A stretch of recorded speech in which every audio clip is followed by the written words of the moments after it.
আমাদের লয়ার করতেছে না সংবাদ সম্মেলনে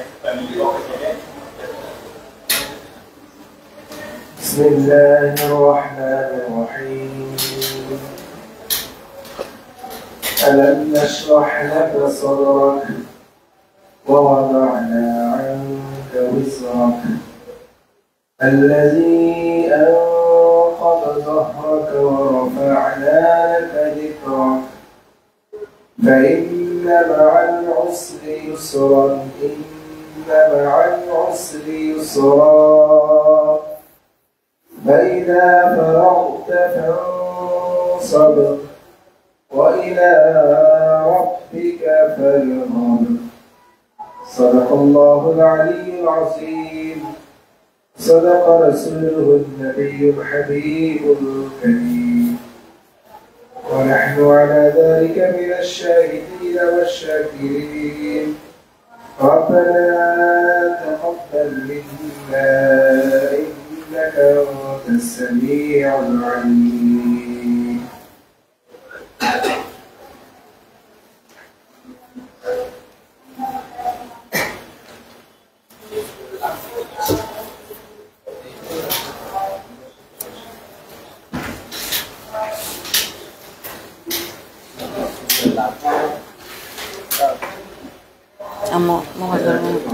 অল্প কিছুক্ষণের মধ্যে আনুষ্ঠানিকভাবে আমাদের সংবাদ সম্মেলন শুরু করব।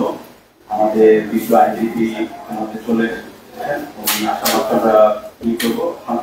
আমাদের আজকে এই সংবাদ সম্মেলনে লিখিত বক্তব্য পাঠ করবেন শহীদ মাওলানা রইসুদ্দিনের সহধর্মিনী আমাদের বোন সাজেদা আক্তার। আজকে উপস্থিত আছেন শহীদ জননী আমাদের শহীদ রইসুদ্দিনের মা রহিমা বেগম, উপস্থিত আছেন শহীদ রইসুদ্দিনের ভূমিপতি আব্বাস উদ্দিন, উপস্থিত আছেন শহীদ রইসুদ্দিনের সম্বন্ধী হাফেজ মাওলানা ওমর ফারুক, উপস্থিত আছেন শহীদ রইসুদ্দিনের খালাতো ভাই ইরশাদ ভাই এবং মোর্শেদ ভাই, এমনকি তার ভাগিনা আবু বকর সিদ্দিক আকিব, এমনকি শহীদ রইসুদ্দিনের একমাত্র কন্যা সৈয়দা মাহমুদা বিন মাহিরা আছেন। অল্প কিছুক্ষণের মধ্যে আমাদের আইনজীবী উপস্থিত হবেন। আমাদের এই সিআর মামলাটি হয়েছে জেনেছেন দাবি করে সেই সিআর মামলা যে বিজ্ঞ আইনজীবী প্যানেল আছে সেই প্যানেল থেকে আজকে হচ্ছে যে একজন আইনজীবী উপস্থিত থাকবে, তার মধ্যে অ্যাডভোকেট জাহাঙ্গীর চৌধুরী রিজভী, এমনকি অ্যাডভোকেট শাহেদ রিজভী, অ্যাডভোকেট ইকবাল হাসান, ওনারা উপস্থিত থাকবেন। তো আমাদের আইনজীবী প্যানেল উপস্থিত হওয়া মাত্র আমরা আনুষ্ঠানিকভাবে শুরু করব।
আপনার পরিচয় দিয়ে এখান থেকে শুরু করে দেন, কতটা করতে হবে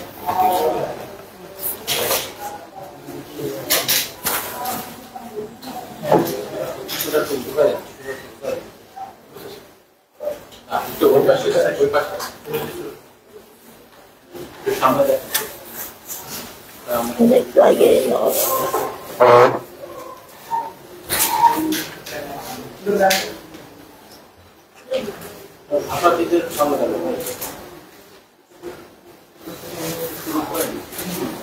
দাদা একটু বলে আপনার সংবিধানের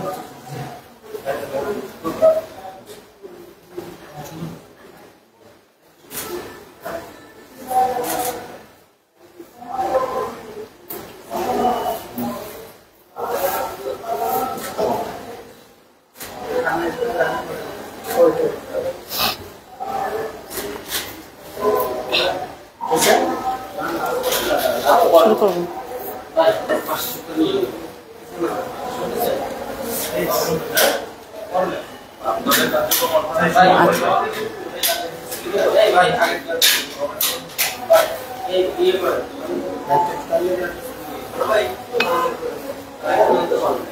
তবে তো কইতে পারবো না এদিকে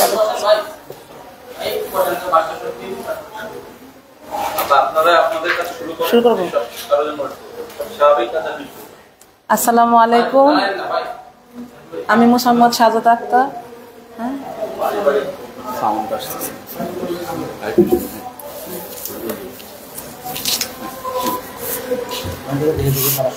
আচ্ছা, আসসালামু আলাইকুম, আমি মোসাম্মদ সাজাদ আক্তার, শহীদ মাওলানা রইসুদ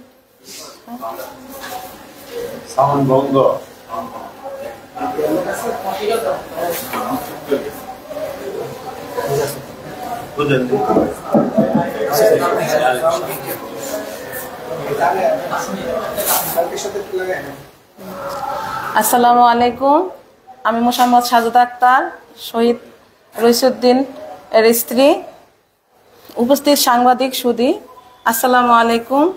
আমার স্বামী মাওলানা রইসুদ্দিন গাজীপুর সিটি কর্পোরেশন 39 নং ওয়ার্ডের হায়দ্রাবাদ এলাকায় আখলাদুল জামে মসজিদের ইমাম ও খতিব ছিলেন। গত 27 এপ্রিল রোজ রবিবার সকাল 8 ঘটিকায় পূর্ব শত্রুতার জের ধরে বলাৎকারের পরিকল্পিত ঘটনা সাজিয়ে একটি মব তৈরি করা হয়। সেখানে গাছের সাথে বেঁধে অকথ্য নির্যাতন করা হয়। পেটে, বুকে, পিঠে, তলপেটে, চোখের নিচে, মাথায় আঘাতের পর আঘাত করা হয়। অতঃপর মাথার চুল কেটে গলায় জুতার মালা পরিধান করা হয়। এমতো অবস্থায় তার মোবাইল ফোন কেড়ে নিয়ে জোর করে জবানবন্দি আদায়ের লক্ষ্যে ভিডিও ধারণ করা হয়। দীর্ঘ 4 ঘন্টা তাকে মারা হয়, তারপর পুলিশের হাতে তুলে দেওয়া হয়। পরে তাকে পুবাইল থানা আনা হয় এবং থানা থেকে গাজীপুর কোর্টে চালান করা হয়। গাজীপুর কোর্ট তাকে জেলা কারাগারে প্রেরণ করে। জেলা কারাগারে রাত 3:30 ইন্তেকাল করেন। অতঃপর জেলা কারাগার থেকে তার লাশ শহীদ তাজউদ্দিন আহমেদ মেডিকেল কলেজ হাসপাতালের মর্গে প্রেরণ করা হয়। ইতিমধ্যে স্পষ্ট হয়েছে, আমার স্বামীকে সম্পূর্ণ ভিত্তিহীন অভিযোগের প্রেক্ষিতে অকথ্য নির্যাতন করা হয়েছে। নির্যাতনের সাথে জড়িত ব্যক্তিদের বিরুদ্ধে হত্যা মামলা দায়ের করা হয়েছে। উক্ত মামলায় সুষ্ঠু তদন্ত ও বিচার নিশ্চিত করার জোর দাবি জানাচ্ছি। পাশাপাশি আমার স্বামীর মৃত্যুর পিছনে থানা, পুলিশ এবং কারা কর্তৃপক্ষের অবহেলা আছে কিনা তা সুষ্ঠু তদন্তপূর্বক জড়িত ব্যক্তিদের বিরুদ্ধে প্রশাসনিক বিভাগীয় ব্যবস্থা নেওয়ার জন্য স্বরাষ্ট্র উপদেষ্টা গাজীপুর পুলিশ কমিশনারের নিকট জোর দাবি জানাচ্ছি। আপনারা ইতিমধ্যে জেনেছেন, আমার স্বামীর পরিবারে একমাত্র উপার্জনক্ষম ব্যক্তি ছিলেন। পরিবারে এখন শহীদের মা, আমি শহীদের স্ত্রী এবং শহীদের একমাত্র কন্যা, মোট 3 জন সদস্য আছি। পরিবারের একমাত্র উপার্জনক্ষম ব্যক্তিকে হারিয়ে এখন আমরা সম্পূর্ণ অসহায় অবস্থায় আছি। সরকারের কাছে আবেদন, রাষ্ট্রীয়ভাবে যেন আমাদের পরিবারের ভরণ পোষণের দায়িত্ব ব্যবস্থা নেওয়া হয়, এই ব্যবস্থা গ্রহণ করবেন। আমার স্বামী শহীদ রইসুদ্দিন বাংলাদেশের একজন নাগরিক ছিলেন। আকিদায় ছিলেন আহলে সুন্নাহ ওয়াল জামাতের একনিষ্ঠ অনুসারী। তিনি বাংলাদেশের ছাত্র সেনা ঢাকা মহানগর দক্ষিণ সাবেক সভাপতি ছিলেন। তার হত্যা বিচারের দাবিতে বাংলাদেশ ইসলামী ছাত্র সেনা, আহলে সুন্নাহ ওয়াল জামাত সহ বিভিন্ন ঘরায় আমল, আলেম, ওলামা ও পীর সাহেব, রাজনীতি নেতৃবৃন্দ, প্রশাসনিক ব্যক্তিবর্গ ও নাগরিক সমাজের গুরুত্বপূর্ণ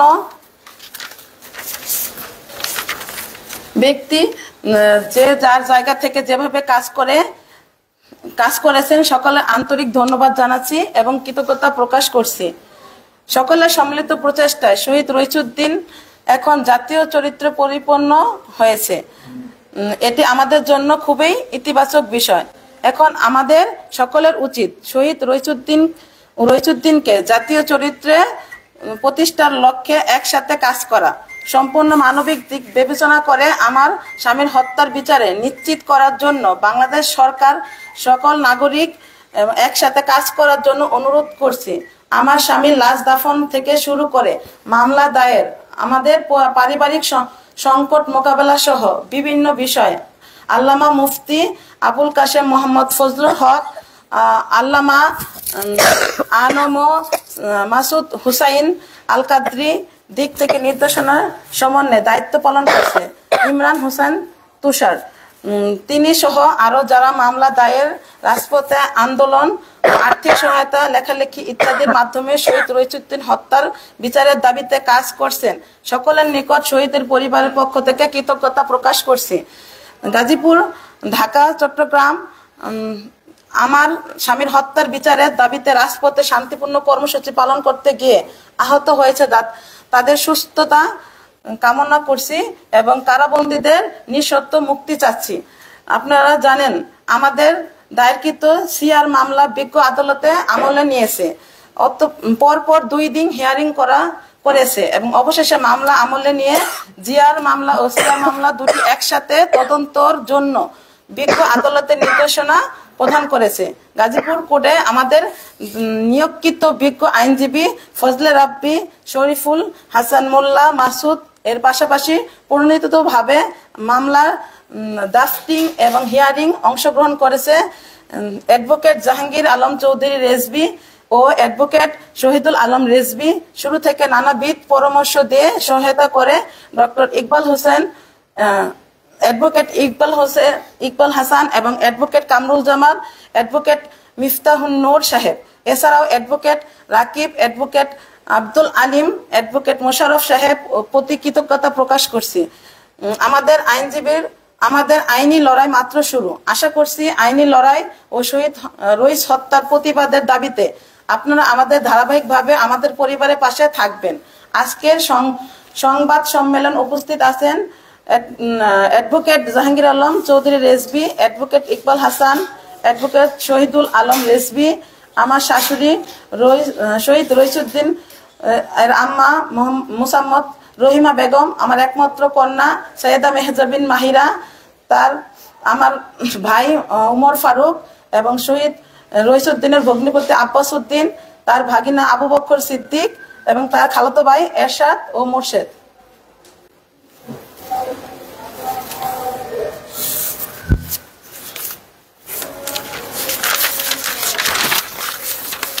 আসসালামু আলাইকুম।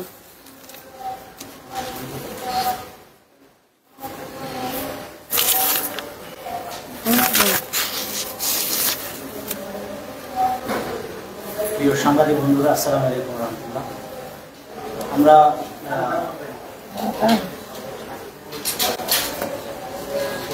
আমরা আমি অ্যাডভোকেট জাহাঙ্গীর আলম চৌধুরী, আমি শহীদ রইসুদ্দিন হত্যা মামলার ফাইলিংগুলোর মধ্যে আমি একজন, এবং শহীদ রইসুদ্দিন রহমতুল্লাহ আমার সাথে ব্যক্তিগতভাবে আমরা কাছাকাছি, আমার মতো ছিল। এখানে শহীদ জননী রয়েছে, শহীদের স্ত্রী এবং তার কন্যা রয়েছে, এই বিষয়ে আপনাদের যদি কোনো সাংবাদিক বন্ধুদের কোনো প্রশ্ন থাকে তাহলে আমরা আইনজীবীর পক্ষ থেকে এবং পরিবারের সদস্যরাও আছেন। তো আমি আপনাদেরকে অনুরোধ করবো, আপনাদের যদি কোনো কোয়েশ্চেন থেকে আপনারা করতে পারেন, আমরা এই বিষয়ে আপনাদের প্রশ্নের উত্তর দিতে প্রস্তুত আছি।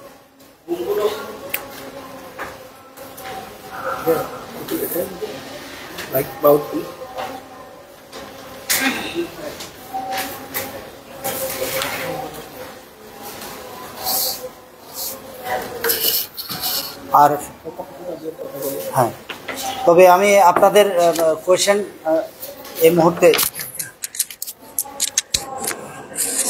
ঠিক আছে, তবে আমি আপনাদের জ্ঞাতার্থে এই মামলার সাথে আনুষঙ্গিক কিছু বিষয় আপনাদেরকে অবগত করতে চাই।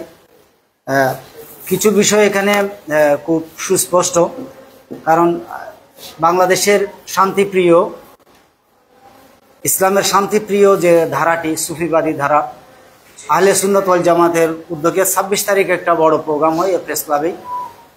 এই প্রেস ক্লাবের প্রোগ্রামকে নিয়ে কিন্তু অনেক পক্ষ বিপক্ষ, দুটি গ্রুপে সারা বাংলাদেশের মানুষের মধ্যে একটু বিভাজন আমরা দেখেছি। তো সেই ধারাবাহিকতায় উক্ত প্রোগ্রামে শহীদ রইসুদ্দিন কিন্তু সক্রিয় অংশগ্রহণ করে।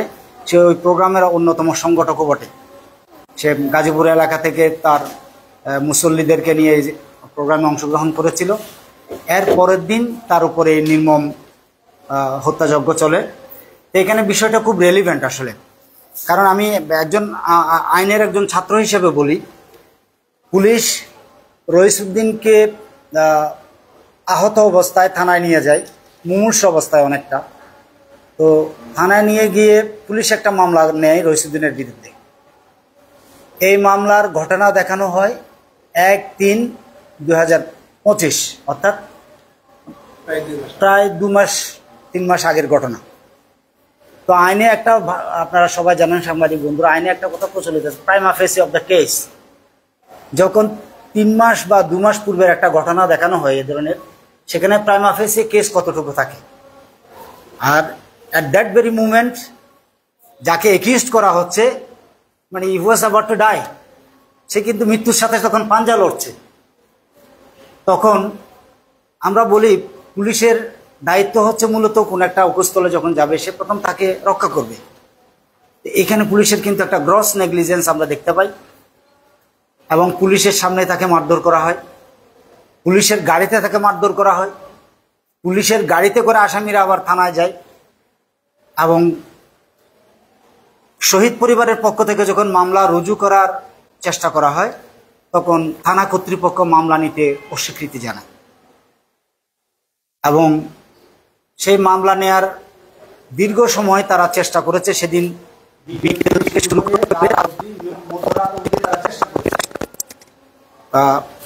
চেষ্টা করে তারা বিফল হয়েছে। থানা পুলিশ মামলা নেয় নেই। মামলা না নেয়ার প্রেক্ষিতে আমরা বিজ্ঞ মেট্রোপলিটন ম্যাজিস্ট্রেট গাজীপুর আদালতে আমরা মামলা করার জন্য আমরা চেষ্টা করি। তো আপনারা জানেন এর আগে কিন্তু 3 দিন লাগাতার 3টা দিন বন্ধ ছিল। বন্ধ থাকার কারণে এবং একদিন গাজীপুর কোর্টে ফুল কোর্ট ডেথ রেফারেন্স ছিল, যার কারণে ওই দিন কোর্টের কোনো শুনানি হয় নাই। এভাবে আমাদের বেশ কয়েকটা দিন দেরি হয়ে যায়।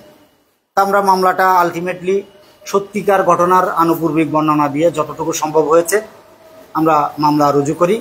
বিজ্ঞ আদালত পরপর 2 দিন শুনানি শেষে মামলাটি আমলে গ্রহণ করে পুলিশকে আবার তদন্তের জন্য দেয়।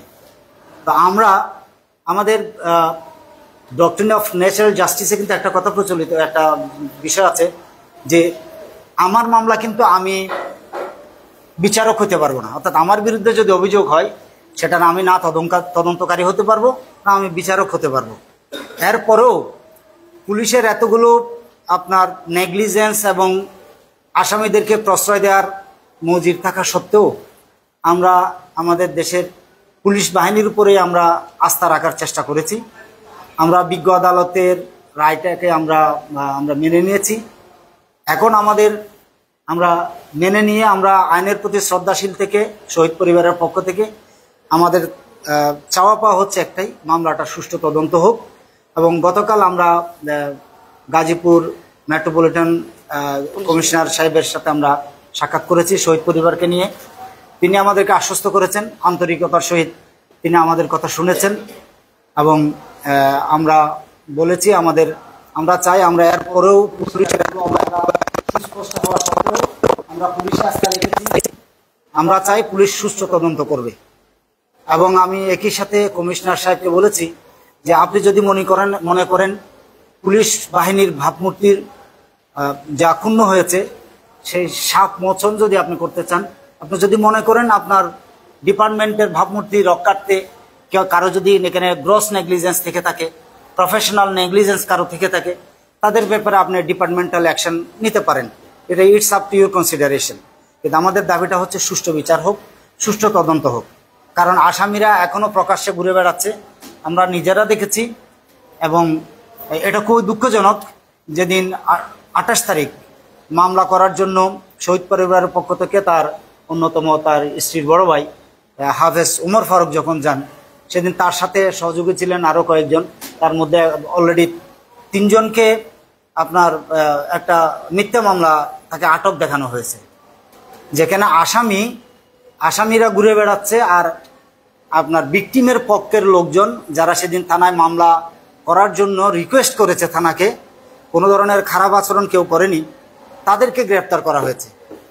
এই যে একটা উল্টো চিত্র আমরা দেখতে পাচ্ছি, এতে আমাদের সঙ্গত কারণে একটা শঙ্কা আমাদের মাঝে তৈরি হয়েছে।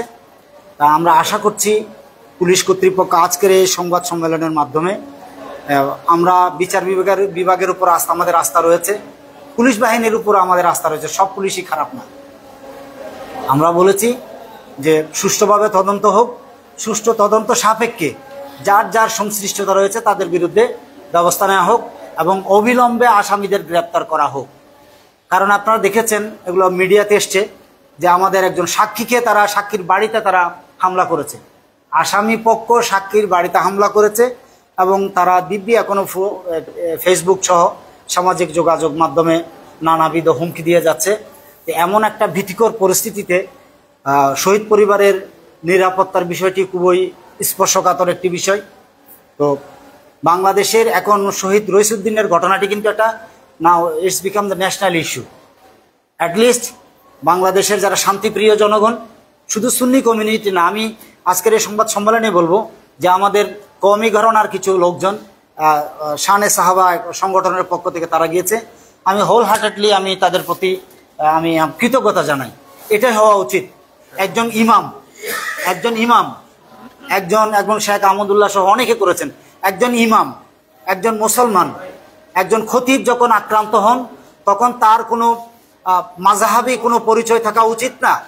তখন উচিত একজন মুসলমান, একজন মানব সন্তান, আমার কথা হচ্ছে একজন হিন্দুও যদি এরকম একটা বিষয়ে আক্রান্ত হয়, কারো বিরুদ্ধে একটা প্রপাগান্ডা আসলে কিন্তু সে দোষী হয়ে যায়।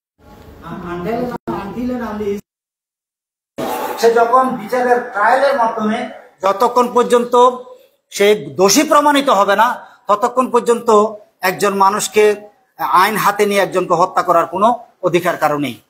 তো আমরা একজন মানবিক কারণে একজন মানুষ হত্যার বিচার চাওয়ার জন্য এখানে এসেছি।